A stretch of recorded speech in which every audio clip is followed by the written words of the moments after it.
قولی سامعین محترم، اللہ تعالیٰ نے مومن مسلمان کو اس دنیا میں ایک بنیادی مقصد کے ساتھ بھیجا ہے، اور وہ مقصد اللہ تعالیٰ کی رضا اور خوشنودی ہے، اور اللہ کے رسول پاک صلی اللہ علیہ وآلہ وسلم کی رضا اور خوشنودی حاصل کرنا ہے۔ قرآن میں اللہ تعالیٰ فرماتے ہیں افحسبتم انما خلقناکم عبثا وانکم الینا لا ترجعون۔ افحسبتم، کیا تم یہ گمان کرتے ہو، انما خلقناکم عبثا، کہ ہم نے تمہیں عبث اور فضول پیدا کیا ہے اور تم ہماری طرف نہیں لوٹائے جاؤ گے؟ تو اس طرح نہیں ہے۔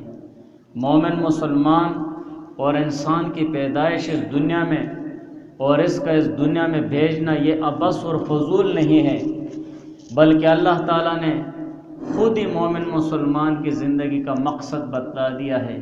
وما خلقت الجن والانس الا لیعبدون، نہیں پیدا کیے میں نے یہ جنات اور یہ انسان مگر صرف اپنی عبادت کے لیے پیدا کیے ہیں۔ جب ہمیں اللہ تعالیٰ نے اپنی عبادت کے لیے پیدا کیا ہے اور ہمیں اللہ تعالیٰ نے یہ زندگی دی ہے، یہ وقت دیا ہے، اور زندگی کا ایک ایک لمحہ یہ مومن مسلمان کے لیے بہت انتہائی قیمتی ہے۔ مومن مسلمان کی زندگی کا ایک ایک لمحہ انتہائی قیمتی ہے، اس کے متعلق قیامت کے دن پوچھا جائے گا۔ جیسے حضور پاک صلی اللہ علیہ وسلم نے فرمایا قال لا تزول قدم ابن آدم یوم القیامہ، کہ قیامت کے دن ابن آدم کے پاؤں اپنی جگہ سے نہیں ڈگمگائیں گے، اپنی جگہ سے نہیں سرکیں گے، حتی یسأل عن خمس، یہاں تک سے اس سے 5 چیزوں کے متعلق سوال نہ کر لیا جائے۔ 5 چیزوں کے متعلق سوال کیا جائے گا۔ عن عمرہ فیما افناہ، پہلا سوال عمر کے متعلق ہوگا کہ تمہیں اللہ تعالیٰ نے عمر دی تھی، زندگی دی تھی، فیما افناہ، تو نے اپنی زندگی کن چیزوں میں ختم کی ہے، کن کاموں میں ختم کی ہے۔ وعن شبابہ، اور جوانی کے متعلق پوچھا جائے گا۔ فیما ابلاہ، کہ جوانی کو کن کاموں میں تو نے ختم کیا ہے، پرانی کی ہے، جوانی کو کن کاموں میں خرچ کیا ہے۔ اسی لیے کہ بڑھاپے کے زمانے سے جوانی کا زمانہ یہ قیمتی ہے۔ جوانی میں ایک مومن مسلمان، اس کے بازو میں زور ہوتا ہے، طاقت ہوتی ہے، اور اس کا دماغ تیز ہوتا ہے، ہر طرح کی صلاحیت سے وہ بھرپور اور پورا ہوتا ہے، اور اللہ تعالیٰ کی عبادت کے لیے بھی بالکل مستعد ہوتا ہے۔ تو وعن شبابہ، جوانی کے متعلق پوچھا جائے گا۔ فیما ابلاہ، کہ اپنی جوانی کو کہاں پر تو نے خرچ کیا ہے۔ اور اسی طرح وعن مالہ، مال کے متعلق پوچھا جائے گا۔ من این اکتسبہ، کہاں سے یہ مال کمایا تھا، حرام طریقے سے کمایا تھا یا حلال طریقے سے کمایا تھا، کہاں سے کمایا۔ وفیما انفقہ، اور اپنے اس مال کو کہاں پر خرچ کیا ہے، جائز طریقوں میں خرچ کیا ہے یا ناجائز طریقوں میں خرچ کیا ہے، ناجائز کاموں میں خرچ کیا ہے، اللہ تعالیٰ کی رضا کے لیے خرچ کیا ہے یا شیطان کی تابعداری میں خرچ کیا ہے۔ وماذا عمل فیما علم، اور اسی طرح جو علم تمہارے پاس تھا اس پر کتنا عمل کیا تھا۔ قرآن اور حدیث کا علم تھا تمہارے پاس، کئی آیاتیں تمہیں یاد تھی، ان کا ترجمہ یاد تھا، احادیث یاد تھی، فرائض یاد تھے، واجبات یاد تھے، نماز کے متعلق مسائل، اسی طرح زکوٰۃ کے متعلق تمہیں علم تھا، حج کے متعلق تمہیں علم تھا، روزوں کے متعلق تمہیں علم تھا، کتنا تو نے اس پر عمل کیا۔ ان سوالوں کا جواب قیامت کے دن اللہ تعالیٰ کے سامنے پوچھا جائے گا، اور ایک ایسی عدالت میں ان کا سوال کیا جائے گا جہاں پر نہ کوئی وکالت چلتی ہے، نہ جھوٹ چلتا ہے، نہ فریب چلتا ہے۔ اس دن صرف اور صرف انصاف ہوگا، اور اس دن تو آدمی کے اپنے اعضاء بھی اس کے خلاف گواہی دیں گے، الیوم نختم علی افواہہم، اللہ تعالیٰ فرماتے ہیں کہ آج کے دن ہم مہر لگا دیں گے ان کے منہوں پر، وتکلمنا ایدیہم، اور باتیں کریں گے، گواہی دیں گے، بتائیں گے ہم کو ان کے ہاتھ، وتشہد ارجلہم، اور گواہی دیں گے ان کے اپنے پاؤں، بما کانوا یکسبون، ان کاموں کے متعلق جو انہوں نے کیے۔ یہ خود بتائیں گے، ہاتھ بھی بتائیں گے، پاؤں بھی بتائیں گے، جس جگہ پر جو عمل کیا ہے وہ جگہ بھی گواہی دے گی قیامت کے دن۔ تو اب ہم خود سوچیں کہ آج کے اس دور میں ہم اپنے وقت کو کتنا ضائع کر رہے ہیں، اپنی زندگی کے وہ قیمتی لمحات، وہ قیمتی اوقات جس کے متعلق اللہ تعالیٰ قیامت کے دن پوچھے گا، ہم اس وقت کو کتنا ضائع کر رہے ہیں۔ خصوصاً آج کے دور میں یہ جو سوشل میڈیا کا دور ہے، موبائل کا دور ہے، انٹرنیٹ کا دور ہے، اور اس میں فوائد بھی ہیں اور نقصانات بھی ہیں، لیکن فوائد کے ساتھ ساتھ اکثر نقصاناتوں میں لوگ مبتلا ہیں۔ ہم اس پہ کتنا وقت ضائع کر رہے ہوتے ہیں، فیس بک پہ دیکھو ہم کتنا وقت ضائع کرتے ہیں، اس سے تھوڑا سا فائدہ لیا یا نہیں لیا، لیکن ہم قیمتی وقت اس پہ ضائع کر رہے ہیں۔ اسی طرح دوسری چیزیں اس میں جس سے ہم فائدہ تھوڑا سا لے رہے یا نہیں لے رہے، لیکن وقت ہم اس پہ زیادہ برباد کر رہے ہیں، وقت کا ضیاع ہے، فضول اس میں ہم لگے رہتے ہیں۔ تو اس وقت کا ہم سے پوچھا جائے گا کہ وقت یہ عمر کہاں پر خرچ کیے، اور جب ناجائز کاموں میں خرچ کی ہوگی اور ناجائز وقت ضائع کیا ہوگا تو وہ وبال در وبال ہو جائے گا۔ اسی طرح غیبت کے متعلق سب کو پتہ ہے کہ غیبت گناہ کبیرہ ہے، حرام ہے، بغیر توبے کے اللہ تعالیٰ اس کو معاف نہیں فرماتے ہیں، اور قرآن میں بھی اللہ تعالیٰ نے فرمایا وَلَا يَغْتَبْ بَعْضُكُمْ بَعْضًا، کہ غیبت نہ کرے تم میں سے بعض لوگ دوسروں کی۔ أَيُحِبُّ أَحَدُكُمْ أَن يَأْكُلَ لَحْمَ أَخِيهِ، کیا تم میں سے کوئی ایک پسند کرتا ہے کہ وہ اپنے مردہ بھائی کے گوشت کو کھائے، فَكَرِهْتُمُوهُ، تو تم لوگ اسے ناپسند کرتے ہو۔ ہم میں سے ہر ایک انسان اس بات کو ناپسند کرتا ہے کہ وہ اپنے مرے ہوئے بھائی کا گوشت کھائے۔ وَاتَّقُوا اللَّهَ، اور اللہ تعالیٰ سے ڈرتے رہو، إِنَّ اللَّهَ تَوَّابٌ رَحِيمٌ، بے شک اللہ تعالیٰ توبہ قبول کرنے والا اور رحم کرنے والا ہے۔ اسی طرح غیبت اور تہمت، حضور پاک صلی اللہ علیہ وسلم کی حدیث میں ان دو چیزوں کا فرق بھی واضح ہو جاتا ہے۔ ابو ہریرہ رضی اللہ تعالیٰ عنہ سے روایت ہے ان نبی صلی اللہ علیہ وآلہ وسلم قال، کہ حضور پاک صلی اللہ علیہ وآلہ وسلم نے فرمایا، قال اتدرون ما الغیبہ، کہ تم لوگ جانتے ہو غیبت کیا چیز ہے؟ غیبت کیا چیز ہے؟ قالوا اللہ ورسولہ اعلم، صحابہ نے عرض کیا کہ اللہ اور اس کے رسول کو علم ہے کہ غیبت کیا چیز ہے۔ حضور علیہ السلام نے فرمایا ذکرک اخاک بما یکرہ، تمہارا اپنے بھائی کا ذکر کرنا ایسی چیز کے ساتھ، بما یکرہ، جس کو وہ ناپسند کرتا ہو۔ پھر صحابہ نے عرض کیا قیل فرأیت ان کان فی اخی ما اقول، کہ یا رسول اللہ اگر اس مسلمان بھائی میں وہ چیز ہو جس کو ہم ذکر کر رہے ہیں، قالت، حضور علیہ السلام نے فرمایا ان کان فیہ ما تقول فقد اغتبتہ، اگر اس میں وہ عیب اور وہ برائی موجود ہے جس کو تم ذکر کر رہے ہو تو نے اس کی غیبت کی ہے۔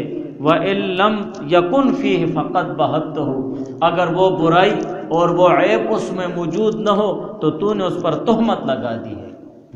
تو اس حدیث سے غیبت اور تہمت معلوم ہو گئی ہے کہ اپنے کسی مسلمان بھائی کے پیٹھ پیچھے اس کے کسی ایسے عیب کا ذکر کرنا جو اس میں موجود ہو اور اس کو پتہ چلنے پر برا لگتا ہو، تو اس کو غیبت کہتے ہیں۔ خواہ وہ بات بدن میں ہو یا مال میں ہو یا اولاد میں ہو یا لباس میں ہو یا دین اور ایمان کے متعلق ہو۔ اور اسی طرح غیبت جس طرح زبان سے کی جاتی ہے تو اسی طرح تحریر اور اشارے سے بھی کی جاتی ہے۔ تحریر لکھ کر بھی غیبت ہے، اشارے سے بھی غیبت ہے۔ اور تہمت کسی کی طرف ایسا عیب منسوب کرنا، ایسی برائی اور ایسا الزام کسی پر لگانا جو اس شخص میں موجود نہ ہو۔ اگر کوئی شخص مسلمان مرد یا عورت پر واضح الفاظ کے ساتھ زنا کی تہمت لگائے اور پھر 4 عینی گواہ پیش نہ کر سکے اس کو ثابت کرنے کے لیے، تو اسلامی قانون میں حکومت وقت کی طرف سے اس پر حد جاری کی جائے گی، اس کو سزا دی جائے گی جو قرآن میں ذکر ہے 80 کوڑے ہیں۔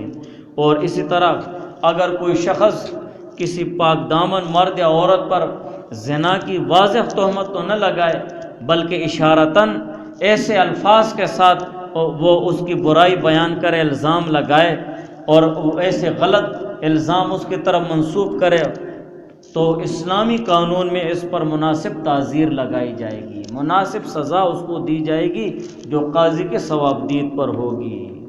اور اسی طرح حدیث میں ہے الغیبت اشد من الزنا، کہ غیبت زنا سے بھی بدتر ہے۔ صحابہ نے عرض کیا یہ کیسے؟ تو حضور پاک صلی اللہ علیہ وسلم نے فرمایا کہ زانی زنا سے توبہ کرے تو اس کا گناہ معاف ہو جاتا ہے، اور غیبت کرنے والے کا گناہ اس وقت تک معاف نہیں ہوتا جب تک وہ شخص معاف نہ کرائے جس کی غیبت کی گئی ہے۔ اس حدیث سے معلوم ہوتا ہے کہ جیسے اللہ تعالیٰ کا حق ضائع ہوتا ہے غیبت کے ساتھ، اسی طرح بندے کا حق بھی اس میں ضائع ہوتا ہے، تو اس سے معاف کرانا ضروری ہے۔ جس کی غیبت کی ہے اس سے وہ غیبت معاف کرانا ضروری ہے۔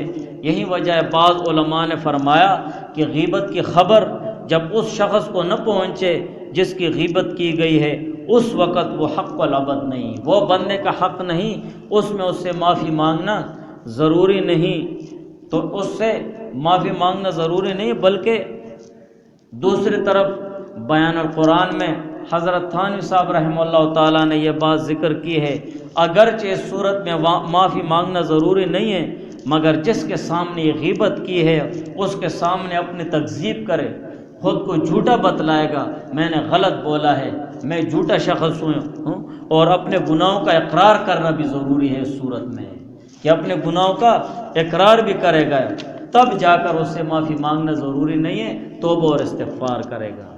اور اگر وہ شخص مر گیا یا اس کا پتہ نہیں ہے جس کی غیبت کی ہے تو پھر اس کا کفارہ وہ انس رضی اللہ تعالیٰ عنہ کی حدیث میں ہے کہ حضور پاک صلی اللہ علیہ وسلم نے فرمایا ان من کفارۃ الغیبۃ ان یستغفر لمن اغتابہ، کہ غیبت کا کفارہ یہ ہے کہ وہ اس شخص کے لیے استغفار اور بخشش مانگے جس کی اس نے غیبت کی ہے، تقول تو اس طرح کہنا ہے اللہم اغفر لنا ولہ، کہ یا اللہ ہماری بخشش فرما اور اس کی بخشش فرما، اس کی مغفرت فرما اور ہماری مغفرت فرما، میرا غیبت والا وہ گناہ معاف فرما، میں نے اس کے حق میں غیبت کی ہے، یا اللہ اس کو معافی عطا فرما اور بخشش عطا فرما۔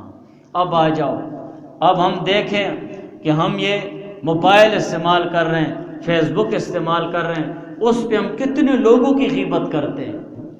ایک مسلمان کی غیبت اگر تو نے کی ہے تو کتنے لوگوں کو وہ غیبت منتقل ہوتی جائے گی، کتنے لاکھوں لوگ اور کروڑوں لاکھوں وہ لوگوں کی غیبت تمہارے سر پر آ جائے گی۔ غیبت کتنا بہت بڑا گناہ ہے قرآن اور حدیث کے حوالے سے، ہم اس میں کتنی غیبت کرتے ہیں۔ تو غیبت جیسے زبان سے ہوتی ہے اسی طرح تحریر سے بھی ہوتی ہے، لکھ کر بھی ہوتی ہے۔ غیبت کرنے والا اور غیبت سننے والا دونوں گناہ میں برابر ہیں۔ ہم دیکھتے ہیں کہ اس سوشل میڈیا پر کتنے لوگوں کی غیبت کرتے ہیں، اور پھر اس غیبت کو وہ بعض لوگ لائک بھی کرتے ہیں، بعض لوگ شیئر بھی کرتے ہیں، تو گناہ در گناہ اس میں آ جاتا ہے۔ کتنے گناہوں کا مجموعہ یہ بن گیا ہے، اور کیسی ایسی چیزیں ہوتی ہیں تہمت کے متعلق بھی کہ یہ بہت بڑا گناہ ہے۔ فقط بہت ہو کہ مسلمان ذکر کا خاک بما یکرہ، اپنے مسلمان بھائی کے پیٹھ پیچھے ایسا عیب ذکر کرنا جو اس میں موجود ہو تو یہ اس کی غیبت ہو گئی ہے۔ اگر اس کے پیٹھ پیچھے ایسی چیز کا ذکر کرے جو اس میں موجود نہ ہو تو یہ اس پر تہمت ہو گئی ہے، تہمت ہو گئی ہے، اور تہمت یہ بہت بڑا گناہ ہے اور گناہ کبیرہ ہے۔ علی رضی اللہ تعالیٰ عنہ سے روایت ہے کہ جو شخص کسی مسلمان مرد یا عورت کو اس کے فقر و فاقہ کی وجہ سے ذلیل و حقیر سمجھتا ہے، اللہ تعالیٰ قیامت کے دن اس کو اولین و آخرین کے مجمع میں رسوا اور ذلیل کریں گے۔ قیامت کے دن اولین و آخرین سارے لوگ ہوں گے اور اللہ تعالیٰ اس کو ذلیل اور رسوا کر دیں گے۔ ہمارے معاشرے میں یہ چیز تو بہت عام ہے، فقر اور فاقے کی وجہ سے اگلے کو ذلیل اور رسوا کرتے ہیں۔ ہاں جیسے لڑائی میں بھی اور حق اور ناحق ہر طرح اس کو ذلیل اور رسوا کرتے ہیں کہ تو 2 پیسے کا آدمی نہیں، ہاں اس طرح کہتے ہیں، تیرے پاس کیا ہے، تو کیا چیز ہے، ہاں تمہاری حیثیت کیا ہے، ایسے الفاظ کے ساتھ اس کو ذلیل اور حقیر سمجھنا کہ تو ہے ہی کوئی چیز نہیں۔ تو اللہ تعالیٰ اس کو قیامت کے دن اولین اور آخرین میں رسوا کریں گے۔ اور اسی طرح اللہ تعالیٰ قیامت کے روز اس کو آگ کے ایک اونچے، اور اسی طرح جو شخص کسی مسلمان مرد یا عورت پر بہتان باندھتا ہے، ہاں زنا کا بہتان باندھتا ہے، یا اسی طرح اشارتاً ایسے الفاظ ذکر کرتا ہے جس سے زنا کی تہمت ٹپکتی ہے، ہاں یہ سارے تہمت اس میں آ گئے ہیں۔ تہمت باندھتا ہے مسلمان مرد اور عورت پر، اور کوئی ایسا عیب اس کی طرف منسوب کرتا ہے جو اس میں نہیں ہے، اللہ تعالیٰ قیامت کے دن، قیامت کے روز اس کو آگ کے ایک اونچے ٹیلے پر کھڑا کر دیں گے جب تک وہ اپنی تکذیب نہ کرے، میں نے جھوٹ بولا ہے، میں نے جھوٹ بولا ہے، جب تک اس طرح نہ کہے گا اس کو آگ کے ٹیلے پر کھڑا کر دیا جائے گا، ایک اونچے ٹیلے پر۔ اور طبرانی کے ایک حدیث میں ہے قذف المحصنۃ یہدم عمل 100 سنۃ، کہ ایک پاک دامن عورت کو اس پر وہ زنا کی تہمت لگانا یہ 100 سال کی عبادت کو ڈھا دیتا ہے۔ اب ہم میں کس کو معلوم ہے کہ میری 100 سال عمر ہے یا نہیں ہے؟ کس کو معلوم ہے کہ میری کون سی عبادت قبول ہوئی ہے یا نہیں ہوئی ہے؟ کس کو پتہ ہے؟ اور ایک لفظ منہ سے نکالنے پر، ایک لفظ کسی کے پیچھے لکھنے پر، اس پر تہمت لگانے پر 100 سال کی عبادت چلی گئی۔ کیسے ہو سکتے؟ حضور پاک صلی اللہ علیہ وسلم کیا حدیث ہے، 100 سال کی عبادت اس سے ڈھا جاتی ہے۔ ہمارے معاشرے میں چیز انتہائی عام ہے، ہر دوسرا تیسرا شخص اس چیز میں مبتلا ہے، تہمت بازیاں شروع ہے، طرح طرح کے عیب دوسروں کی طرف منسوب کیے جاتے ہیں، اس غریب کو پتہ بھی نہیں ہوتا ہے اور وہ 10 آدمیوں میں بے عزت ہو چکا ہوتا ہے۔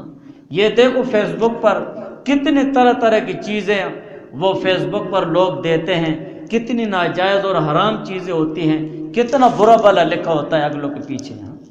ایک عورت کو پتہ بھی نہیں ہوتا ہے اور کسی لڑکے نے یا کسی عورت نے اس کی تصویر اپلوڈ کی ہوتی ہے، اور اس پر لوگ طرح طرح کمنٹس دیتے ہیں۔ وہ کمنٹس کیا بھلا ہوتی ہیں؟ یہی ہوتی ہیں نا کہ میرا تیرے بارے میں یہی خیال ہے، تو یہی چیز ہے، میرا تیرے بارے میں یہی خیال ہے کہ تو یہی چیز ہے، اس کو پتہ ہی نہیں ہے، اور وہ ادھر سے سوشل میڈیا پر بے عزت اور بدنام ہو رہی ہے اور فری کے گناہ لوگ کما رہے ہیں۔ آگے سے لائک بھی کر دیتے ہیں، پھر آگے سے شیئر بھی کر دیتے ہیں، چلو تو بھی، تب شیئر کا کیا مطلب ہے؟ تبلیغ کر دیتے ہیں، بس آگے میں نے چلو تمہیں بھی بھیج دیا، تو بھی دیکھ لے، تمہیں بھی بھیج دیا، تو بھی دیکھ لے۔ یہ کون سے بازار کی رنڈی ہے؟ یہ کون سے جگہ کی رہنے والی ہے؟ تم کدھر ہو؟ اور اس تصویر پہ کیا لکھا ہوتا ہے جس نے اپلوڈ کی ہوتی ہے؟ اس نے لکھا ہوتا ہے میں کیسے لگتی ہوں، تم میرے ساتھ کیا کرو گے؟ تو کمنٹس میں اتنی بری چیزیں لکھی ہوتی ہے، آدمی کا دماغ ہل جاتا ہے۔ قیامت کے دن ہم خدا کو کیا جواب دیں گے کہ یا اللہ ہم کیا کرتے تھے، میں نے اپنا قیمتی وقت کس چیز میں ضائع کیا ہے، کن لوگوں پر تو نے تہمت لگائی ہے، کن لوگوں پر تو نے کیسے الفاظ تراشے ہیں جو زبان پر بھی نہیں آتے ہیں، ان کا کیسے حساب ہم دیں گے؟ جب تیرے 1 منٹ کی بھی عبادت نہ ہو تیرے پاس قبول شدہ ہے، تمہارے نیک اعمال ان لوگوں پر تقسیم کر دیے جائیں گے، ان لوگوں پر۔ حدیث میں مل مفلس، حضور علیہ السلام نے صحابہ سے فرمایا کہ مفلس کون ہے؟ غریب، فقیر، ناچار۔ صحابہ نے عرض کہ یا رسول اللہ مفلس تو ہے جس کے پاس نہ درہم ہو نہ دینار ہو، پیسے نہ ہو۔ حضور علیہ السلام نے فرمایا میری امت کا فقیر اور مفلس شخص قیامت کے دن وہ ہوگا جس کے پاس پہاڑوں کے برابر نیکیاں ہوں گی لیکن کسی پر ظلم کیا ہوگا، کسی کو گالی دی ہوگی، کسی کے ساتھ زیادتی کی ہوگی، کسی پر تہمت لگایا ہوگا، یہ ساری چیزیں اس میں آ گئی ہیں، ہاں، تو قیامت کے دن اس کے نیک اعمال ان کو تقسیم کر دیے جائیں گے، ہاں، اور جب نیک اعمال کم پڑ جائیں گے تو ان کے گناہ اس پر انبار کر دیے جائیں گے۔ قیامت کے دن پہ تو ہمارا ایمان ہے نا، ہم تو مسلمان ہیں نا، ہاں، ہم تو کلمہ گو ہیں نا، تو پھر یہ حضور پاک صلی اللہ علیہ وسلم کی حدیث، ان کی اہمیت ہمارے دلوں میں ہونی چاہیے کہ حضور علیہ السلام نے فرمایا کہ ایک مسلمان مرد اور عورت پر تہمت لگاؤ اور اس پر طرح طرح کے الفاظ کسو، 100 سال کی عبادت چلی گئی ہے، ختم ہو گئی ہے ایک لفظ سے، بس 100 سال کی عبادت۔ ہمارے اعمال کیسے ہیں؟ کتنے کمزور اعمال ہیں ہماری عبادت نا پہ حساب ہے، ہماری عبادت نا پہ حساب ہے، ہماری جو فرض عبادت ہے، جو اللہ کا حکم ہے، وہ بھی نا پہ حساب ہے، نوافل تو درکنار، جن چیزوں پہ اللہ تعالیٰ لیلۃ القدر خیر من الف شہر، 1000 مہینوں سے بہتر ہے لیلۃ القدر، ہم اس میں عبادت کرتے ہیں کہ 1000 مہینوں کی عبادت ہمیں مل جائے؟ نہیں کرتے ہیں۔ ہم فرض نماز رمضان میں نہیں پڑھتے ہیں تو لیلۃ القدر تو دور کی بات ہے۔ یہ ہماری حالت اور ہماری کیفیت ہے۔ تو غیبت کتنا بہت بڑا گناہ ہے۔ ہم اس سوشل میڈیا پر غیبت بھی کرتے رہتے ہیں، بس کسی کے پیچھے لکھ دیا، کسی کے پیچھے لکھ دیا، فلاں اس طرح ہے، فلاں اس طرح ہے۔ اس غریب کو پتہ بھی نہیں ہوتا، اس کے پاس ٹچ موبائل بھی نہیں ہوتا ہے، وہ بس لوگوں کے وہ تحریر کا اور وہ انگلیوں کا مشغلہ بن چکا ہوتا ہے، اور تہمت لگا رہے ہوتے ہیں، اور بےعزت کر رہے ہوتے ہیں اگلے پر۔ کتنی بہت بری بات ہے۔ بنانے والا وہ سوشل میڈیا جس نے جو چیز بنائی ہے، اس کے دل و دماغ میں یہ چیز آئی نہیں ہوں گی اور ہم وہ اس پہ کر رہے ہیں۔ اس کے دل و دماغ میں یہ چیز ہوگی نہیں کہ یار لوگ اس طرح بھی کریں گے، ہم ایسے طریقے سے اس کو استعمال کر رہے ہیں۔ مساجد کو دیکھو، اللہ تعالیٰ کا حکم ہے وَمَنْ أَظْلَمُ مِمَّن مَّنَعَ مَسَاجِدَ اللَّهِ أَن يُذْكَرَ فِيهَا اسْمُهُ وَسَعَىٰ فِي خَرَابِهَا۔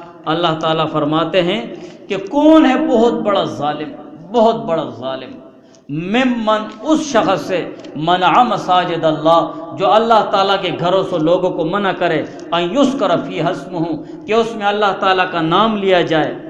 اللہ تعالیٰ کا نام لینے سے، اللہ کی عبادت کرنے سے، ذکر کرنے سے لوگوں کو منع کرتا ہے۔ ایسے شخص سے کوئی ظالم ہو سکتا ہے؟ کوئی بھی نہیں ہو سکتا ہے۔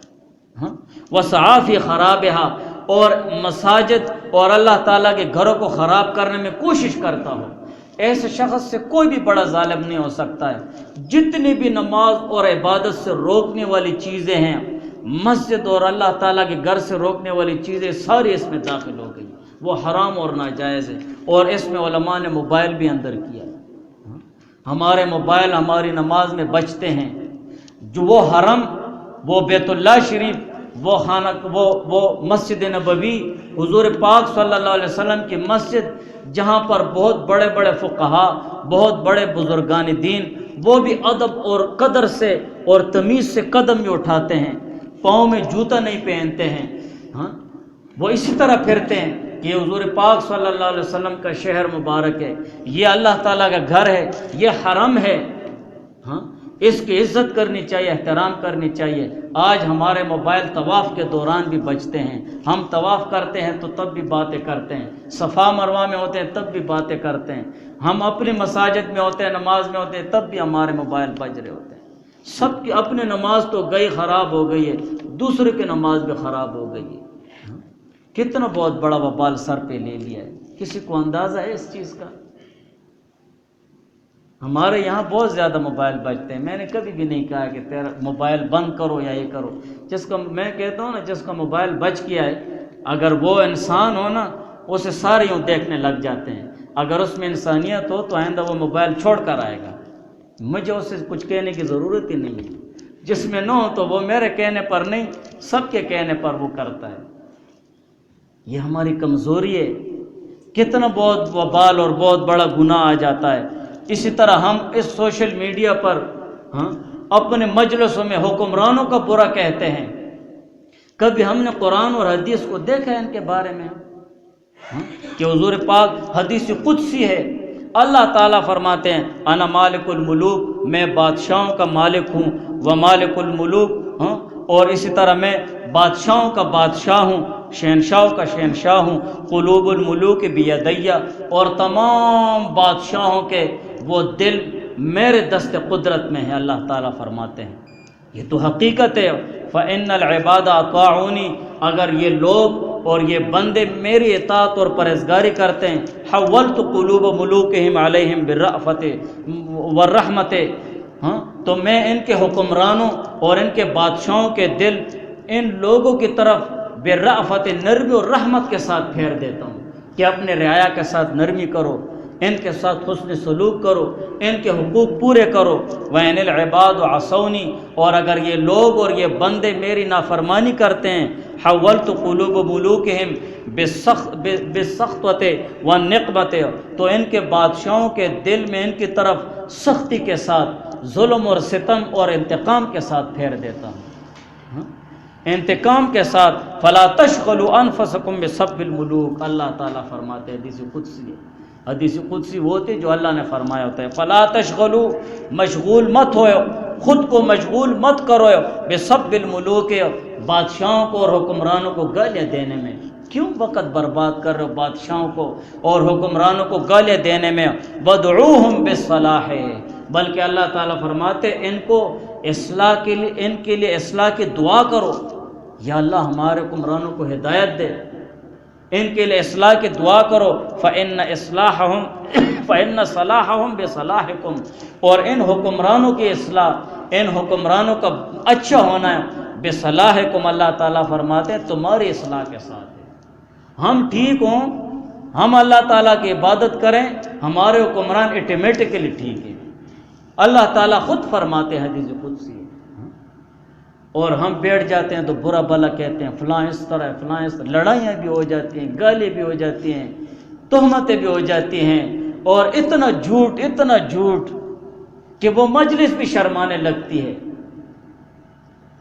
یہ ہماری کیفیت بنی ہوئی ہے۔ سوشل میڈیا اور یہ فیس بک پہ یہی گند بنا ہوا ہے، اتنا گند بنا ہوا ہے۔ حضور پاک صلی اللہ علیہ وسلم نے فرمایا، کما تکونون کذالک یؤمر علیکم، جیسے تم ہوگے ایسے تمہارے اوپر حکمران بھی ہوں گے۔ ہماری یہ حالت ہے، ہم نماز روزہ نہیں جانتے ہیں تو ہمارے حکمران کیا کریں گے؟ ہم اللہ تعالیٰ کی عبادت نہیں کرتے ہیں تو اسی طرح ہمارے حکمران بھی ہم پر، پھر ہم ان کو کیوں گالی دیں، ان کا برا بھلا کیوں کہیں، بلکہ اپنی اصلاح کریں۔ ہم اپنے اصلاح کریں گے، ان کی اصلاح آٹومیٹکلی ہو جائے گی۔ اور خصوصاً اس سے بھی بڑھ کر علماء کی بدتمیزی کرتے ہیں، علماء کی برائی، یہ سیاست وغیرہ ایک طرف کر دو، جس کو جو مرتبہ اللہ تعالیٰ نے دیا ہے اس کو اس کے مرتبے کے مطابق دیکھو، باقی وہ اپنی قبر میں سوئے گا، تمہارے ساتھ اگر اس نے زیادتی کی اپنی قبر میں سوئے گا۔ ہمارے ادارے میں جو افسر ہے وہ تیرے ساتھ اگر بہت ظالم ہے تو وہ تمہارا افسر جو خدا نے تمہارے اوپر لایا ہے، تو اس کی افسری کی عزت کرے گا۔ خدا نے ایک عالم کو علم دیا ہے تو اسی لیے نہیں دیا کہ تو اس کی بے عزتی کرتا رہے۔ اور سارا سوشل میڈیا فیس بک اس سے بھرا ہوا ہے، فیس بک، واٹس ایپ، ٹویٹر، کتنی برائی بنی ہوئی ہے، ہم خود کر رہے ہیں، پھر اس کو ہم لائک بھی کرتے ہیں، پھر ہم اس کو شیئر بھی کرتے ہیں، تو بھی لے لے، تو بھی لے لے، تو بھی لے لے۔ کتنا برا حال بنا ہوا ہے، کتنے گناہ کما رہے ہیں ہم، ایک بس یوں کرنے سے کتنا گناہ ہے۔ اسی طرح آبرو ریزی کو لے لو کہ ہم مسلمان ایک دوسرے کی کتنی بے عزتی کرتے ہیں، خصوصاً اس فیس بک پر اور سوشل میڈیا پر۔ حضور علیہ السلام نے فرمایا، الربا 73 باباً، سود ہے نا وہ 73 گناہ ہیں، اس کے 73 گناہ ہیں سود کے، ایسرھا، اور ان 73 گناہوں میں سے سب سے ادنا گناہ یہ ہے، مثل ان کہ الرجل امہ، کہ ایک شخص اپنی ماں کے ساتھ زنا کرے۔ سود کتنا بدترین جرم ہے، اور اللہ کی طرف سے سودخور کے ساتھ اعلان جنگ ہے، کتنا بہت بڑا بدترین گناہ ہے۔ اور پھر حضور علیہ السلام نے فرمایا، وَإِنَّ أَرْبَ الرِّبَا عرض الرجل المسلم، اور اس سود سے بھی بدتر سود وہ ہے کسی مسلمان کی ابروریزی کرنا ہے۔ ہمارے سوشل میڈیا کو دیکھو، کتنی ابروریزی ہوتی ہے، اس پر کتنی بےعزتی ہوتی ہے، ایک لفظ پر بےعزتی بھی ہو جاتی ہے، غیبت بھی ہو جاتی ہے، تہمت بھی ہو جاتی ہے، لائک بھی ہو جاتا ہے، شیئر بھی ہو جاتا ہے، کمنٹس بھی ہو جاتا ہے، کتنے گناہ ہو جاتے ہیں۔ کبھی ہم نے سوچا ہے کہ میں کیا کر رہا ہوں؟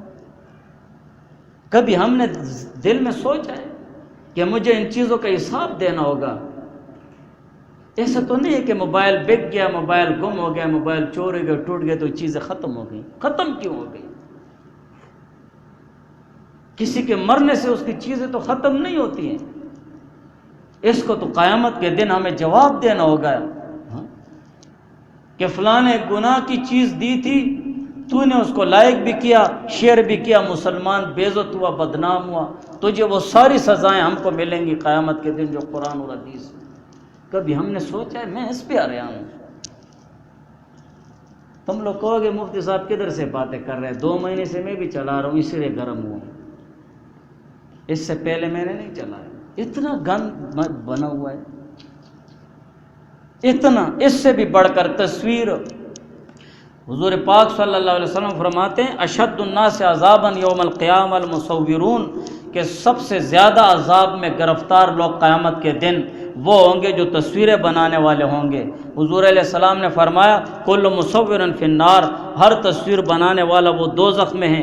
حضور علیہ السلام نے ہر تصویر بنانے والے پر وہ لعنت بھیجی ہے۔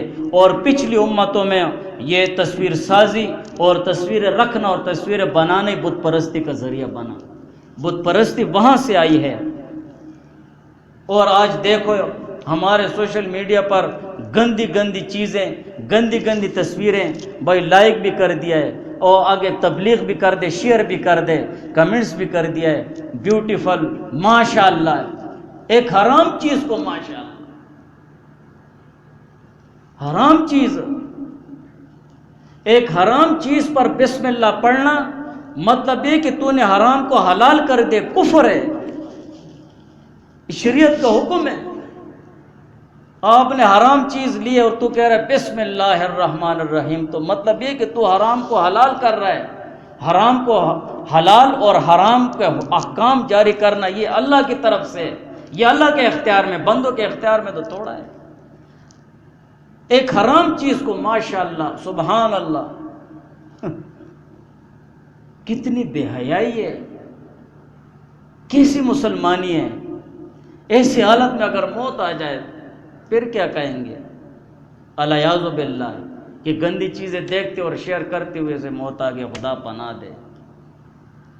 حرام چیز، تصویروں کو دیکھ کر تصویر آگے شیئر بھی کر دیے، برابر تصویر رکھنا، تصویر دیکھنا، تصویر بھیجنا، سب حرام اور ناجائز، بالکل غلط۔ کس قانون میں تصویر جائز ہے؟ عالم کی ہو، استاذ کی ہو، مرشد کی ہو، جس کی بھی ہو۔ اور پھر اس سے بھی بڑھ کر گندی اور ناجائز تصویریں، حرام تصویریں جو گناہ در گناہ، پھر اس کو ہم کمنٹس بھی کرتے ہیں، شیئر بھی کرتے ہیں، ہمارا کیا بنے گا؟ کبھی ہم نے سوچا ہے؟ ہاں، اور وہ کسی پرائی عورت کی تصویر ہوتی ہے، اگر وہ بے حیا ہو گئی ہے تو ہم بھی بے حیا ہو جائیں، ہمارا ذہن بھی خراب ہو جائے۔ کسی نے چوری چھپے تصویر لی ہوتی ہے کسی اور لڑکی کی، یا کوئی عورت مجبور بیٹھی ہوتی ہے اور اس کی لوگ تصویر لے لیتے ہیں اور اپلوڈ کر دیتے ہیں اور طرح طرح کی باتیں اس کے ساتھ لکھی ہوتی ہے۔ اس کو جب یہ چیز پہنچتی ہے اس کے بھائیوں کو تو وہ اس کو مار دیتے ہیں۔ یہ ہمارا معاشرہ بن گیا ہے۔ ہاں، اسی وجہ سے تو بہت خیال کرنا چاہیے، راستے میں طرح طرح کی چیزیں نکل آئی ہیں، ہاں، پھر اس کو ہم شیئر بھی کر دیتے ہیں۔ کافر کہنا ہے، کافر کہنا ہے۔